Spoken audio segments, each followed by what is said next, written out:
Internal rate of return IRR किसे कहते हैं? is a technique uses a trial and error method to discover the discount rate which produces the NPV of 0. Yes, NPV of 0.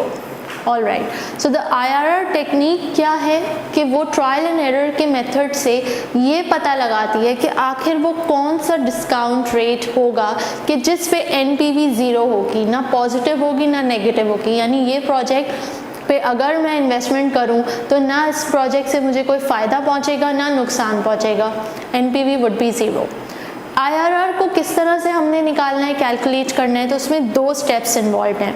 पहला, हमने calculate करना है rate of return which is expected from a project, और दूसरा हमने फिर compare करना है उस रेट ऑफ रिटर्न को कॉस्ट ऑफ कैपिटल से।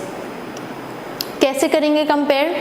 IRR अगर ज़्यादा हुआ कॉस्ट ऑफ कैपिटल से, अगर IRR की परसेंटेज कॉस्ट ऑफ कैपिटल की परसेंटेज से ज़्यादा हुई तो NPV पॉजिटिव होगा और यानी कि उस प्रोजेक्ट को ले लेना चाहिए, it's worth investing in. IRR की परसेंटेज यानी इंटरनल रेट ऑफ रिटर्न अगर कॉस्ट ऑफ कैपिटल से कम हुआ तो फिर NPV नेगेटिव होगी और इसका मतलब है कि प्रोजेक्ट वर्थ इट नहीं है, तो इस पे इन्वेस्टमेंट ना की जाए। IRR का फॉर्मूला ये है, capital A plus bracketed small a divide by small a minus small b multiply by capital B minus capital A, जिसमें कैपिटल A आपका डिस्काउंट रेट है पॉजिटिव NPV जिस पे आएगी, कैपिटल B नेगेटिव NPV जिस rate पर आएगी वो रेट है, स्मॉल a अमाउंट है जिस पे पॉजिटिव NPV आएगी और स्मॉल b अमाउंट है जिसमें नेगेटिव NPV आएगी।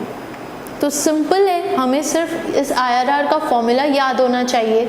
ये याद करेंगे, जो भी सम गिवन होगा उसमें से हम आइडेंटिफाई करेंगे कि कैपिटल A यानी डिस्काउंट रेट जिस पे पॉजिटिव NPV आ रही है वो कौन सा है, वो डिस्काउंट रेट जिस पे नेगेटिव NPV आ रही है वो कौन सी है, यानी 2 डिस्काउंट रेट्स हमारे पास मौजूद होने चाहिए और फिर उसकी अमाउंट भी मौजूद होनी चाहिए। And then directly we will apply on the formula, we will find out IRR, then we will compare कि कॉस्ट ऑफ कैपिटल से ज़्यादा है कि कम है और फिर हम डिसाइड कर लेंगे कि हमें प्रोजेक्ट लेना चाहिए या नहीं।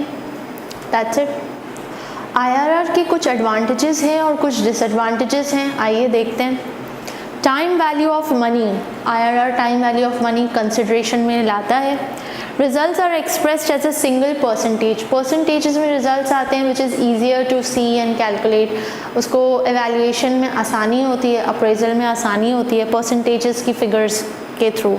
Then it indicates how sensitive calculations are to changes in interest rates.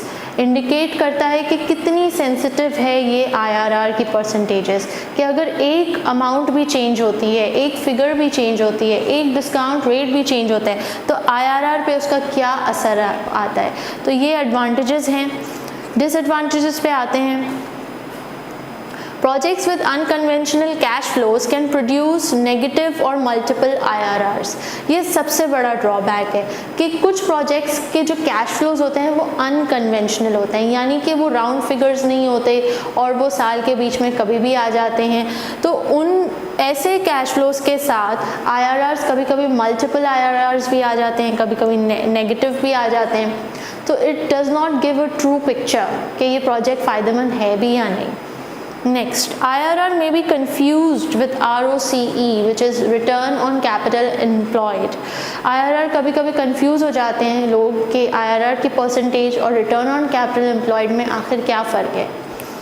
Next, it may give conflicting recommendation.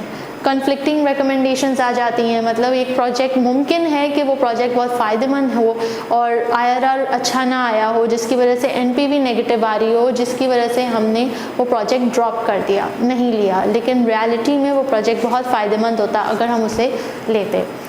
Then some managers are unfamiliar with IRR method. कुछ managers को नहीं पता. Again, it's very technical and it's not very easy to understand. It takes a long, it has a long calculation. So that's why some managers are unfamiliar. ये एक इसका disadvantage हो गया. Thank you very much. आज का हमारा topic project appraisal के ऊपर यहीं तक है. इंशाल्लाह see you in the next video. Thank you.